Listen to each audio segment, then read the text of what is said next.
नमस्कार। प्रादेशिक समाचार के साथ मैं पूनम किरकेट्टा। पहले मुख्य समाचार।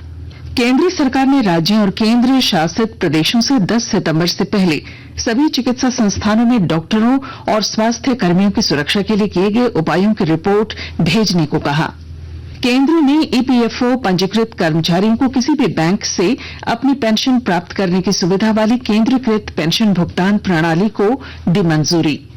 मुख्यमंत्री हेमंत सोरेन ने कहा, अब 18 साल से लड़कियों को मिलेगा मैया सम्मान योजना का लाभ।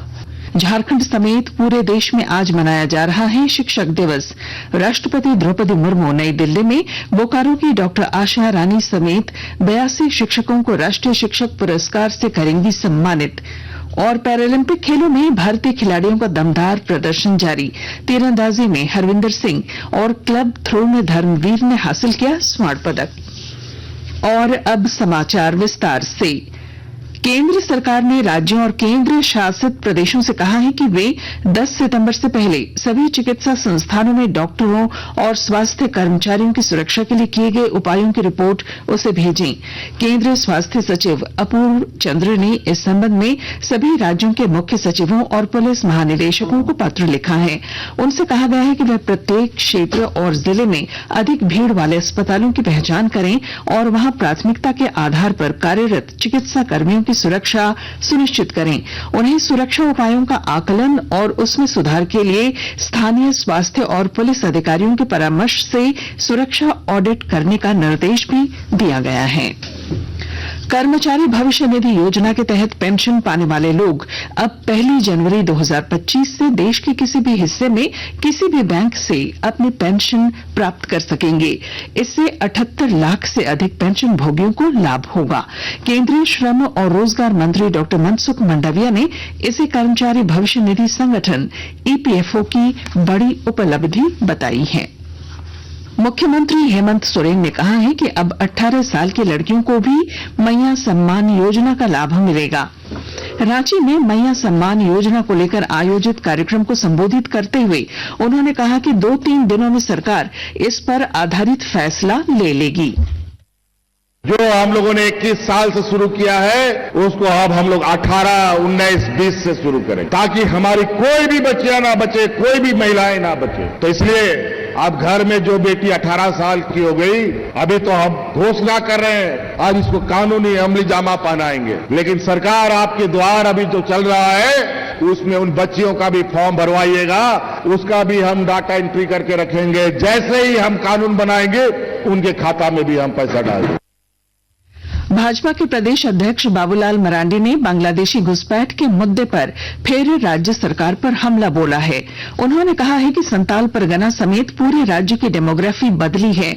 श्री मरांडी ने सरकार से पूरे मामले की उच्च स्तरीय जांच कराने की मांग की है।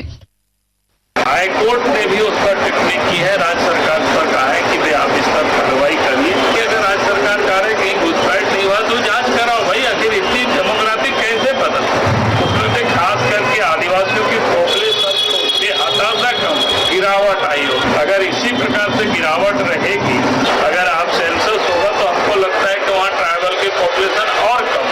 तो ये बड़ा संकट है और इसलिए हमने हेमंत सोरेन की सरकार से हमने मांग कि भाई आप एक श्वेत पत्र जारी करें, उसके लिए एसआईटी गठित करें। आखिर आदिवासियों की पॉपुलेशन इतना कैसे। भाजपा नेता और पूर्व मुख्यमंत्री चंपाई सोरेन ने झामुमो की कड़ी आलोचना की है। सरायकेला खरसावा में अपने दौरे के क्रम में एक कार्यक्रम को संबोधित करते हुए उन्होंने कहा कि राज्य की भ्रष्ट सरकार को उखाड़ फेंकना है। मेरा विश्वास हो गया आने वाला दिन ये नेतृत्व तो परिवर्तन हो के रहेगा झारखंड में। अब भारतीय जनता पार्टी का सत्ता बनेगा कोई नहीं। झारखंड को हम लोग विकास की ओर ले जाएंगे, देश के अंदर में अच्छा प्रदेश हम लोग निर्माण करेंगे। आजसू पार्टी के अध्यक्ष सुदेश महतो ने राज्य सरकार पर रोजगार के प्रति गंभीर नहीं रहने का आरोप लगाया है। गुमला में विधानसभा स्तरीय चूल्हा प्रमुखों के सम्मेलन के बाद पत्रकारों से बातचीत करते हुए उन्होंने उत्पाद सिपाही भर्ती के दौरान युवाओं की मौत पर भी सरकार की आलोचना की। श्री महतो ने कहा कि सरकार को युवाओं की मौत की जवाबदेही लेनी होगी। भाजपा ने झामुमो के अध्यक्ष शिबू सोरेन और कार्यकारी अध्यक्ष हेमंत सोरेन समेत 3 लोगों के खिलाफ रांची के अरगोड़ा थाने में प्राथमिकी दर्ज कराई है। भाजपा कार्यकर्ता संतोष कुमार राम ने प्राथमिकी में आरोप लगाया है कि झामुमो नेताओं ने सोशल मीडिया पर झूठा पोस्ट वायरल कर पार्टी की छवि धूमिल की है। आकाशवाणी के ताजा तरीन समाचारों के लिए आप हमारी वेबसाइट news.on.air.gov.in पर लॉग ऑन कर सकते हैं। ताजा समाचार X handle @AIR news alerts और Facebook page All India Radio news पर भी उपलब्ध है। आप प्रादेशिक समाचार एकांश के एक्स हैंडल @AIR न्यूज _ और फेसबुक, इंस्टाग्राम पेज तथा YouTube channel AIR news Ranchi पर भी हमारे बुलेटिन सुन सकते हैं। प्रादेशिक समाचार आप आकाशवाणी रांची से सुन रहे हैं। झारखंड समेत पूरे देश में आज शिक्षक दिवस समारोह पूर्वक मनाया जा रहा है। राष्ट्रपति द्रौपदी मुर्मू आज नई दिल्ली के विज्ञान भवन में एक समारोह में 82 शिक्षकों को राष्ट्रीय शिक्षक पुरस्कार 2024 से सम्मानित करेंगी। इनमें बोकारो के चंदन कियारी स्थित +2 हाई स्कूल की शिक्षिका डॉक्टर आशा रानी भी शामिल हैं। आशा रानी झारखंड से एकमात्र ऐसी शिक्षिका हैं जिनका चयन इस पुरस्कार के लिए किया गया है। साहिबगंज जिले में खेल प्रतिभा को निखारने के लिए जिला स्तरीय खेलो झारखंड प्रतियोगिता का आयोजन किया जा रहा है और जानकारी दे रहे हैं हमारे संवाददाता। झारखंड शिक्षा परियोजना परिषद के द्वारा आयोजित होने वाले इन प्रतियोगिताओं के लिए शिक्षा विभाग साहिबगंज सभी प्रखंडों के विद्यालय स्तरों पर प्रतियोगिता आयोजित कर चुकी है। इन प्रतियोगिताओं में चयनित बच्चों का जिला स्तरीय खेल कार्यक्रम का आयोजन 12 सितंबर तक सिधो कान्हू स्टेडियम में आयोजित किया जा रहा है। इन खेल स्पर्धाओं के आयोजन का मुख्य उद्देश्य बच्चों के शारीरिक क्षमता को बढ़ाना है। साहिबगंज जिला शिक्षा परियोजना के DPO आशीष कुमार ने बताया कि अभी जिले में खेल का माहौल है। प्रखंड स्तर पर विद्यालयों में तैयारियां अच्छी तरह से हुई हैं। आनंद कुमार ओझा, आकाशवाणी समाचार, साहिबगंज। पेरिस में आयोजित पैरालंपिक खेलों में भारतीय खिलाड़ियों का दमदार प्रदर्शन जारी है। 7वें दिन भारत की झोली में 2 स्वर्ण पदक आए। पेश है एक रिपोर्ट। पेरिस पैरालंपिक 2024 में हरविंदर सिंह ने पुरुषों के निजी तीरंदाजी रिकर्व ओपन फाइनल में स्वर्ण पदक जीतकर इतिहास रच दिया। वे पैरालंपिक या ओलंपिक में स्वर्ण पदक जीतने वाले भारत के पहले तीरंदाज बने। इसके बाद पुरुषों के क्लब थ्रो F51 के फाइनल में धर्मवीर ने 34.92 मीटर की दूरी तक थ्रो करके एशियाई रिकॉर्ड तोड़ने के साथ स्वर्ण पदक जीता। प्रणव सूरमा ने भी इसी स्पर्धा में 34.59 मीटर की दूरी तक थ्रो करके रजत पदक अपने नाम किया। इससे पहले दिन में विश्व चैंपियन सचिन सर्जेराव खिलाड़ी ने पुरुषों की गोला फेंक F46 श्रेणी में 16.32 मीटर एशियाई रिकॉर्ड के साथ थ्रो करके रजत पदक जीता। दिन में जीते 4 पदकों के साथ भारत के पदकों की कुल संख्या 5 स्वर्ण, 9 रजत और 10 कांस्य सहित 24 हो गई है। भारत अंक तालिका में 13वें स्थान पर पहुंच गया है। पैरालंपिक खेलों के 8वें दिन आज भारतीय टीम तीरंदाजी अभियान में शानदार खेल के साथ अभियान का समापन करने के लिए उतरेगी, जबकि स्वर्ण पदक विजेता हरविंदर सिंह अपने दूसरे पदक के लिए मिक्स्ड टीम रिकर्व ओपन स्पर्धा में पूजा जात्यान के साथ चुनौती पेश करेंगे।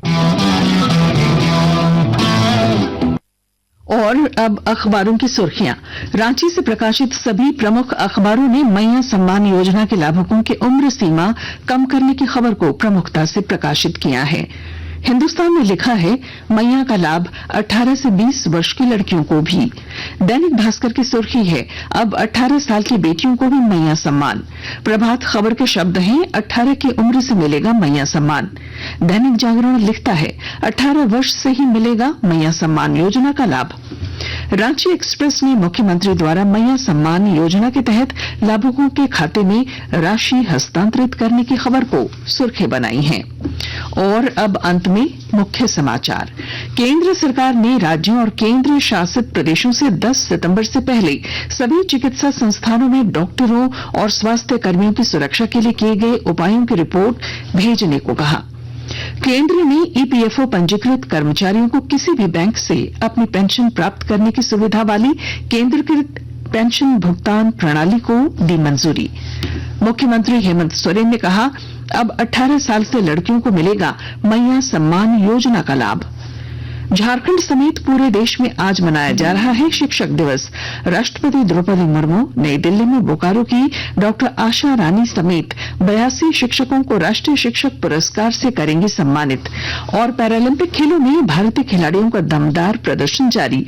तीरंदाजी में हरविंदर सिंह और क्लब थ्रो में धर्मवीर ने हासिल किया स्वर्ण पदक। और इसके साथ ही आकाशवाणी रांची से प्रादेशिक समाचार का ये बुलेटिन समाप्त हुआ। नमस्कार।